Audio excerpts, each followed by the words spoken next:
Olá, salve, salve! Hoje a aula é de física, aula de número 15, e o nosso assunto é a termologia, a dilatação dos sólidos. Então, vamos ver. O que é dilatometria? É o estudo da dilatação dos corpos, ou seja, dilatação térmica.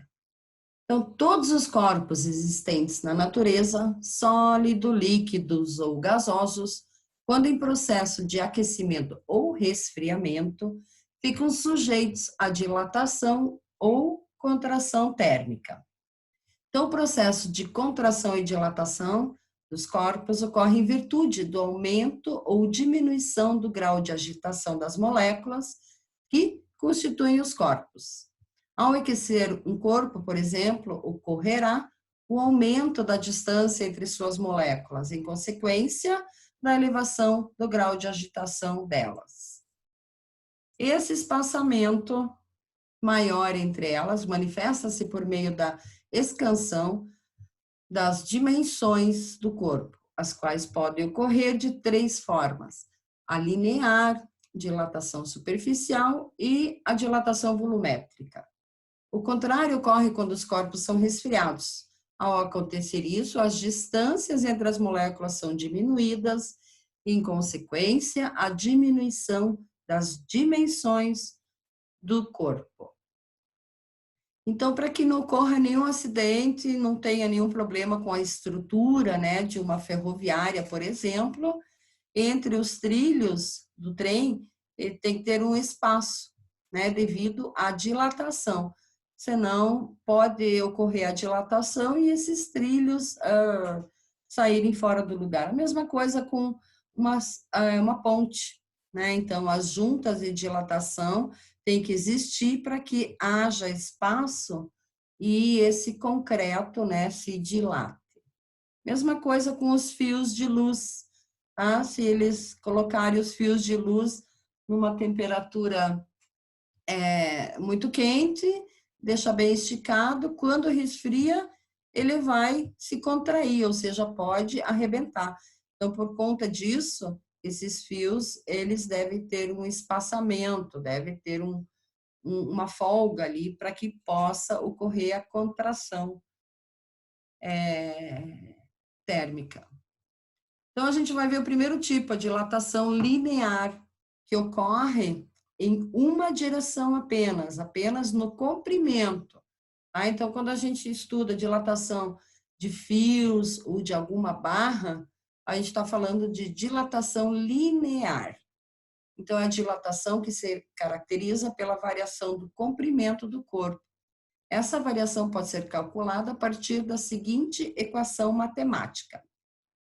O L é o comprimento, tá? Então, aqui, por exemplo, a uma determinada temperatura, o comprimento inicial, que é o L bolinha aqui, era, por exemplo, vamos supor 10 centímetros. Tá? E aí ele foi aquecido, tá? O corpo aqui se aqueceu e ocorreu a dilatação. Então, o comprimento final é 10 mais alguma coisa, né? Essa variação aqui do comprimento. Então, a gente pode calcular a variação do comprimento multiplicando o coeficiente de dilatação linear, que é chamado de alfa, pelo comprimento inicial, pela variação da temperatura. Por exemplo, a temperatura inicial era de 25 graus, depois foi aumentado para 50, então a variação é de 25 graus. Então, a variação de temperatura sempre, temperatura final menos a temperatura inicial. A variação do comprimento também pode ser a diminuição, né? A subtração do comprimento final menos o comprimento inicial. Então, alfa é o coeficiente de dilatação térmica linear, cuja unidade é o grau Celsius recíproco, que depende da natureza do material que constitui o corpo. Então, aqui a gente tem uma tabela, vocês podem perceber que cada material ou substância tem um coeficiente diferente. Por exemplo, o ferro e o aço, 12 vezes 10 a menos 6 graus Celsius recíproco. O alumínio, 24 vezes 10 a menos 6. Então, ele já tem uma dilatação maior. Então, dependendo da natureza da substância, elas podem dilatar mais ou menos. Por isso que existe o coeficiente de dilatação linear. L bolinha é o comprimento inicial do corpo, só o L é o comprimento final do corpo, então, a delta L, né, a variação do comprimento, e delta T, a variação da temperatura do corpo. A variação da temperatura do corpo sempre é temperatura final menos a inicial. Se em algum exercício, por exemplo, ele pedir a temperatura inicial, vocês devem substituir o TF menos TI pelo ΔT.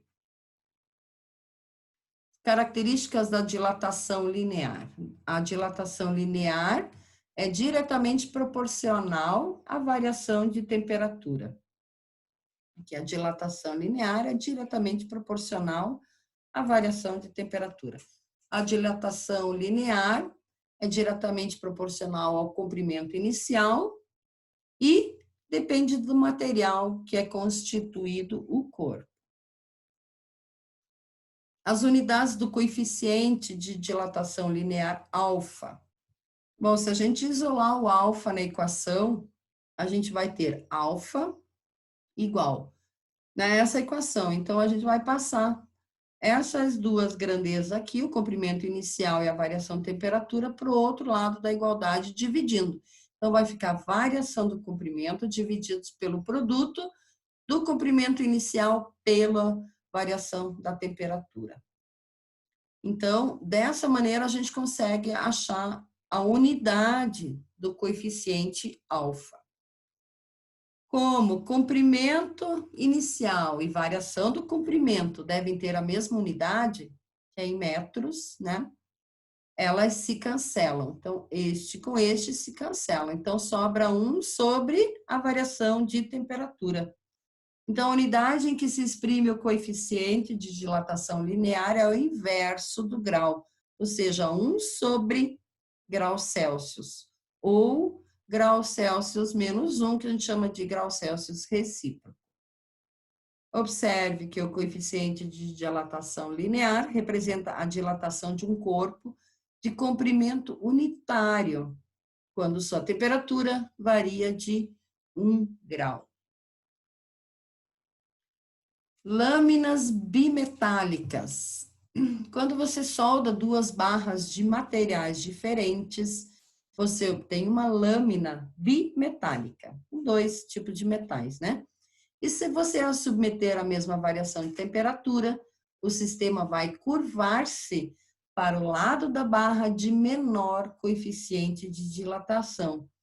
Quando aquecida e para o lado da barra de maior coeficiente de dilatação, quando ela é resfriada. Então, aqui a gente tem um exemplo. Observe nas figuras abaixo uma lâmina bimetálica constituída de alumínio. Então, o alumínio está embaixo, o coeficiente de 22 vezes 10 a menos 6 graus Celsius recíproco, e ímpar, que é uma liga de ferro e níquel, cujo coeficiente é 1 vezes 10 a menos 6 graus Celsius recíproco. E observe como a lâmina se inclina quando a temperatura aumenta ou diminui. Então, aqui a temperatura, vamos supor, é igual à temperatura inicial, vamos supor 0 graus. Depois, a temperatura é menor que 0 graus, então ela se curvou dessa maneira. E quando a temperatura é maior que 0 graus, ela se curvou no sentido contrário. As lâminas bimetálicas são muito utilizadas nos relés térmicos, que são os termostatos, que são dispositivos que desligam automaticamente o circuito quando a temperatura atinge um determinado valor, para controlar a temperatura de um dado ambiente, como em geladeiras, nos freezers, ferro elétrico automático, aparelhos de ar-condicionado, fornos de fogão elétrico, aquecedores, né, etc. Aqueles que têm um termostato. Quando a temperatura do ambiente superar certo limite, o termostato deve desligar o aquecedor, fazendo sua lâmina bimetálica envergar, abrindo os contatos e desligando o aparelho da rede elétrica. Então, isso acontece aqui no termostato, né? Nas geladeiras, que vão se resfriando até uma determinada temperatura, né? Que você pode ali controlar. A mesma coisa os outros aparelhos, né? O ferro de passar roupa, aqui é um aquecedor, o ar-condicionado. Então, quando a temperatura cai abaixo de certo limite, o aquecedor deve ser novamente ligado com a lâmpada curvando-se em sentido oposto e fecha os contatos. Então, aqui a gente tem essa lâmina bimetálica, né, com o contato aqui. Aqui o botão o termostato, né, que é o botão para o controle de temperatura. A corrente elétrica flui aqui e quando eles encostam, é claro que aí o circuito vai fechar e vai passar a corrente por aqui. Então, dependendo da temperatura, a envergadura dessa lâmina bimetálica, ela vai fazer com que o circuito feche ou com que o circuito abra. As lâmpadas pisca-pisca também funcionam com esse sistema. Então, quando você liga a lâmpada, a corrente elétrica flui da lâmina bimetálica para o filamento no qual ela está em contato, que por sua vez flui para todos os outros, tornando-os incandescentes e acendendo a lâmpada. Então, aqui está a lâmina bimetálica, né? Quando acesa, ela encosta aqui nesse filamento e quando a temperatura baixa, ela se curva ou volta, né, na posição original e ela não tem mais contato com esse filamento, quer dizer que essa lâmpada apaga. Então, quando a lâmina bimetálica ficar suficientemente quente, ela se encurvará, interrompendo a corrente elétrica e apagando a lâmpada. Em seguida, ela se resfria e se curva, restabelecendo o contato e acendendo novamente a lâmpada. E assim sucessivamente. Então, essa variação de temperatura vai fazer com que a lâmina ela se curve ou volte ao seu estado normal. Termômetro de lâmina bimetálica. É constituído por duas lâminas, né? Com metais diferentes e soldadas uma com a outra conforme a figura. Esqueci de colocar a figura aqui, galera. Mas é como na outra, né? A lâmina bimetálica que a gente viu antes. Sendo os metais diferentes, quando aquecidos, eles sofrem diferentes dilatações, provocando um encurvamento diferente da lâmina para cada variação de temperatura.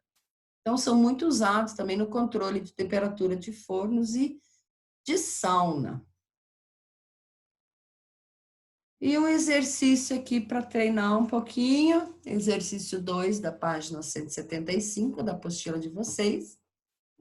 Um portão de chapa de ferro de 4 metros de largura possui um vão de 48 milímetros entre si e o batente a uma temperatura de 25 graus Celsius.